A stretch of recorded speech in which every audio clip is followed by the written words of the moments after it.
en éxitos.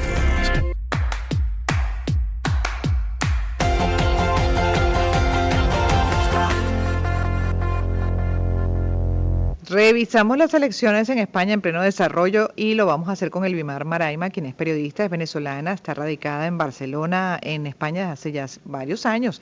Elvimar, ¿cómo estás? Buenas tardes, bienvenida. ¿Me escuchas? Elvimar, bueno, vamos a intentar retomar la comunicación con ella en los próximos minutos, porque no está escuchando, quizás es que hay un problema en la comunicación o falta que ajuste algo de la conexión por Zoom, pero bueno, en definitiva queremos revisar las elecciones en España, expectativa obviamente hay.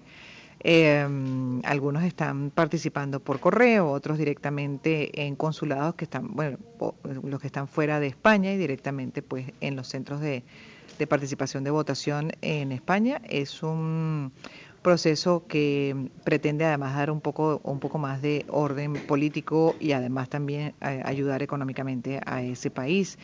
En lo político Sánchez no la tiene fácil, pero bueno, nada, esperando que sea Elvimar Maraima la que nos pueda compartir en los próximos minutos la expectativa que tiene la población española con relación a este proceso en particular, cómo va además hasta ahora, cuándo se van a conocer los resultados y hasta qué punto puede tener posibilidades aún Sánchez, aunque todo apunta a que definitivamente no.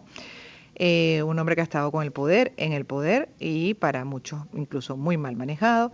Bueno, hasta esos vínculos con otros países, por ejemplo, como el caso del nuestro, de Venezuela, que han sido cuestionados con algunas consecuencias negativas para la población, que al final de cuentas es lo que uno debe procurar siempre proteger, que es la calidad de las poblaciones, obviamente, ante el poder en sus diferentes formas y en sus diferentes instancias desde la Administración Pública Nacional, y ya sabemos ahí que hay vínculos estrechos en el caso de Sánchez, con otros sistemas, con otros modelos, con otros poderes en otros países, y al final, bueno, también en Venezuela conocemos bastante o llevamos el pulso a lo que es la dinámica política económica de España por esos vínculos creados, justamente. A pesar de la distancia, hay otros países en los que no se lleva ese pulso, en el caso de Venezuela sí, y bueno, por razones obvias, porque siempre ha habido de una u otra forma. Ni hablemos de Zapatero. A Zapatero lo dejamos como un punto y aparte. A Zapatero es un capítulo aparte. pero, pero bueno, listo. Elvimar, aquí dando tiempo mientras lográbamos comunicarnos contigo, mejorar la comunicación. ¿Me escucha? Sí, te escucho. Estaba Hola, ¿qué comentando tal? justamente Buenas que tardes. hay, sí, Elvimar, que estaba comentando que hay elecciones de elecciones que, bueno, que se siguen un poco más de cerca y otras no, ¿no? En el caso de España, por razones obvias, además de la comunidad que hace vida, que se instaló, que bueno, que desde los años 50, desde lo que fue después de la Segunda Guerra Mundial, se instalaron en Venezuela y han hecho vida, familia y todo, entonces ahí ya hay un vínculo natural, obviamente con el desarrollo, con todo lo que ocurre, ni hablar si nos vamos más atrás hacia la época de la colonización, de la época de la conquista, pero además en este periodo particular de los últimos 20 años, los vínculos que se han creado con ese país, específicamente con Podemos, algunas situaciones incluso que se han denunciado como irregulares, también ese vínculo de Sánchez también con el sistema venezolano, que hace que todavía a uno le interese mucho más, bueno, el destino político, en este caso de España, en ese proceso electoral. Por eso te estamos llamando además para que nos cuentes cómo va, qué expectativas hay sobre las posibilidades de que Sánchez y las organizaciones, las coaliciones que están alrededor de este personaje puedan Mm. conservar algo de poder. Bueno, este domingo que se van a celebrar las elecciones generales en España, a diferencia de Venezuela, las elecciones no son directas. Uno vota Ujú. por la lista del candidato, pero finalmente es la Cámara de los Diputados los que, entre ellos, si logran la mayoría de los escaños, pueden gobernar y si no tienen que ir a pactos. Al día de hoy, según los sondeos de opinión, todos los sondeos dan como ganador a Núñez Feijóo, Alberto Núñez Feijóo, que es el representante del Partido Popular o del PP, con una diferencia de 6 puntos porcentuales por encima del PSOE. Pero aquí hay varias cosas. Esta ventaja que da sobre el PSOE de 6 puntos porcentuales lo mantiene en un 34% de intención de votos. Esto aproximadamente sería entre 140 y 144 escaños. Para poder gobernar en solitario necesitan 176. Ahí Mm. tendría que ir a pactos de coalición con otros partidos más pequeños, con partidos que de alguna manera comparten ideología. El caso de Sánchez no ha sido así, pero en el caso del PP, pues ellos aseguran que van a ser un poco fieles a su electorado. Entonces, el PP, que es el partido ahora más sólido y con mayor crecimiento después de las elecciones de mayo, que fueron locales y autonómicas, estas son generales, pues es el partido que tiene mayor intención de votos, pero no tiene la mayoría. El segundo partido es el PSOE, la segunda fuerza política es el PSOE y es el partido de gobierno, el partido que encabeza Pedro Sánchez. Ellos cuentan ahora únicamente con un 28% de intención de votos. Ellos no decrecen. Si lo comparamos con 2019, tienen la misma cantidad de votos. La diferencia o ese gap que existe entre el PP y el PSOE es porque el PP ha crecido, pero el electorado del PSOE también se ha movilizado, no se ha desmovilizado como se ha dicho en otras lecturas, es la misma base, sin embargo, el crecimiento del PP es mucho más acelerado. Ujú. Entonces, lamentablemente, para los que están afectos al PSOE, pues Pedro Sánchez lo va a tener muy complicado para gobernar porque este porcentaje le daría 120 escaños en las elecciones y tendría que pactar mucho. En la tercera fuerza política está Vox. Vox luchando con Sumar. Vox es un partido de derecha, para algunos es Ujú. calificado como de extrema derecha y cuenta solo con un 13% de intención de votos. Esto sería entre 30 y 35 escaños. Perdería 2 puntos porcentuales con respecto a 2019, donde sacó 45 escaños.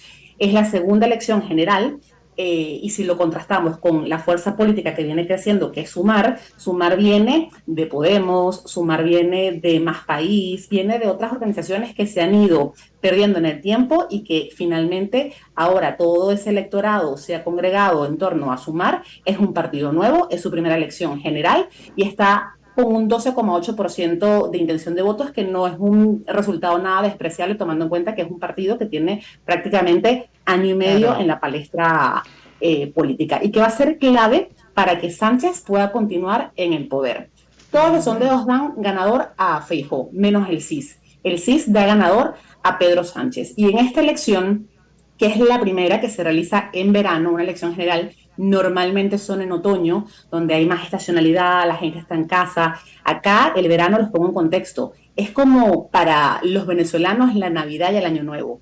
Es ese momento de vacaciones, sí o sí, en el que Sí. la gente lo planifica con mucho tiempo y no está. Entonces, hay dos factores importantes en esta elección. Uno es el voto por correo, el voto adelantado, que incluso han extendido el plazo hasta mañana a las 2 de la tarde para que la gente pueda votar por lo importante que está haciendo este voto, y el voto indeciso, que no sabe si va a cambiar sus planes para poder votar en estas elecciones. Acá el voto no es obligatorio, pero sí hay mucha conciencia ciudadana sobre lo que representa una elección general. Recordemos que acá, como las elecciones son prácticamente a segundo grado, el rumbo político del país no lo decide el jefe del gobierno, lo deciden los diputados que están en la Cámara de Diputados Exacto.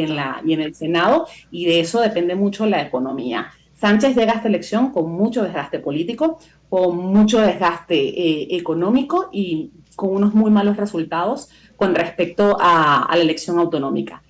El Ujú. PP llega con menos posiciones desgastadas porque sacó un muy buen resultado en mayo, pero ha pasado muy poco tiempo, viene en ascenso y tiene bastante favorable el panorama electoral. Te cuento es más o menos el BIMAR, un excelente resumen. A mí yo creo que nos permite entender todavía mucho mejor y como decía al inicio, pues hay mucha gente que le lleva el pulso por el vínculo, por muchos vínculos que obviamente desde hace bastante tiempo tenemos con ese país en particular, con España.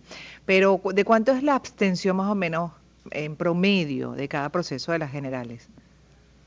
Es bastante baja. Normalmente la gente suele participar. El porcentaje de abstención normalmente está sobre un 15%, es súper bajo. Hay mucha conciencia electoral, sobre todo en las elecciones generales. En las autonómicas, esa abstención se puede disparar hasta un 30%, pero en las generales, que es realmente donde se distribuyen los presupuestos para las comunidades autónomas, donde se deciden las leyes importantes, y ahora mismo a Sánchez lo que le está afectando y uno de los grandes motores para votar en estas elecciones no es tanto el tema económico, que pesa, porque bueno, se ha disparado la inflación, el IPC ha subido mucho, es el IPC más alto en los últimos 50 años. El principal factor es que la gente dejó de creer en el partido de gobierno. Y esa falta de legitimidad en los pactos y en esto no lo voy a hacer y a los meses lo hacía, ha mantenido descontento a parte del electorado y es lo que hace que otras fuerzas políticas tomen posición en la Claro. palestra pública. Claro, lo que pasa es que llama la atención, por ejemplo, cuando hablas de Sumar, ¿no? Que también incluye a Sí. Podemos, esos partidos de izquierda, al final sigue teniendo mucho peso, ¿no? Y dentro de lo que no ha sido, o esta gestión cuestionada justamente por falta de eficiencia, igual llama poderosamente la atención que quienes han sido parte de una coalición, asociados de manera directa o indirecta con Sánchez, sigan teniendo un peso específico. Lo que pasa es que España tradicionalmente Mm, es socialista. Normalmente en España claro. quien gobierna, después de que se instauró la democracia en España, ha sido el gobierno, el Partido Socialista. Normalmente el PP entra cuando hay un descontento por temas económicos y Mm, normalmente entra a poner un poco de orden dentro del sistema económico español. Pero realmente en el ADN de los españoles pesa mucho esta más es. el modelo socialista que no tiene nada que ver con el modelo socialista de España. Aquí hay una clara diferencia en sí, hay políticas que son masivas, pero está bastante desvinculado a lo que en Venezuela se puede conocer como socialismo. O en Sí otros países. que hay muchas políticas que van enfocadas a un Estado paternalista, ¿cierto? Un Estado que te protege, ¿cierto? Pero hay grandes diferencias. Entiendo, entiendo perfectamente. Luis te agradezco muchísimo. ¿Cuándo se conocen los resultados? El mismo domingo. El Ah, el mismo domingo se domingo. saben los resultados de quién es el partido más votado, de la cantidad de escaños, y luego entran en proceso de coaliciones, que es lo más seguro que vaya a pasar. En esto pueden pasar semanas, Mm, y como estamos en verano, pues se puede dilatar bastante. No está muy claro que tengan mayorías a pesar de los pactos, van a tener que hacer algunos saltos un poco o algunos cruces un poco políticos extraños para poder gobernar, pero tanto el PSOE como el PP tienen el mismo panorama. No será fácil que lleguen a gobernar y un ejemplo de ello es lo que pasó acá en Barcelona. En Barcelona el partido menos votado fue el PP, es un partido que no tiene mucha fuerza dentro de Barcelona y el resto de partidos de izquierda sí que tiene mucho peso y sobre todo dentro del independentismo, pero el PP fue al final el partido menos votado, pero el que decidió en las coaliciones quién sería el próximo alcalde acá en Barcelona. Y eso ujú. es un ejemplo de lo que puede suceder a nivel nacional en estas elecciones generales. Por eso, aunque los sondeos de opinión dan por sentado que Feijóo puede ser el próximo presidente de España, solo lo sabremos una vez que se sienten a negociar y que realmente sepamos cuántos escaños logran los partidos en estas Claro. elecciones generales. Buenísimo. Gracias por este recuento, ¿ah? De verdad, una vez más, por haber estado estos minutos y haber informado tan bien, tan preciso, además, sobre lo que está aconteciendo en España, específicamente con las elecciones generales, y básicamente, pues, cómo es el proceso, cómo es el modelo y lo que pueden ser los escenarios diversos. Todavía todo es como relativo, no se puede asegurar nada, y menos en política. Al final hay que ver, pues, esas alianzas, etcétera, en qué terminan. El MIMAR para el poder en general, para lo que va a ser el periodo, el próximo periodo, en este caso de España, si va a ser un Sánchez repitiendo en esa instancia o definitivamente, bueno, se puede cambiar y hasta girar un poco a políticas de derecha. Eso habría que ver también el BIMAR hasta qué punto, por ejemplo, esa sociedad, como bien dices, muy en el ADN de izquierda, pues con estos principios de socialismo pueda comulgar con algunas políticas de derecha, capitalistas. Eso es viable. ¿Cómo lo ves? Y ya para terminar. Sí, Europa está girando a la derecha y la mayoría de los países vecinos de España tienen ahora gobiernos de derecha. Realmente, más allá del sí, todos dan ganadora a Núñez Feijóo y Mm, se siente en la calle que la gente está apoyando o quiere un cambio de gobierno. A Sánchez lo ha perjudicado mucho los pactos iniciales con los que comenzó, haber pactado con Podemos, haber tenido a Pablo Iglesias dentro de su gabinete, haberle dado tanta fuerza a Inés Montero, el desgaste de ciudadanos también afectó en toda esta geopolítica, en esta dinámica política de España y yo creo que lo que se puede sentir en la calle es esa necesidad de de cambio, alternabilidad de poder y de cambio claro. porque el tema económico pesa mucho aquí en Uf, España. En cualquier parte, querida, es determinante. Elvimar Maraima es periodista venezolana radicada en Barcelona, en España. Te despedimos, cuídate mucho, seguiremos hablando seguramente la semana que viene sobre resultados. Son las 3:48, voy a hacer publicidad y en breve justamente el tema económico lo vamos a abordar desde una institución que está procurando siempre ofrecer productos y servicios que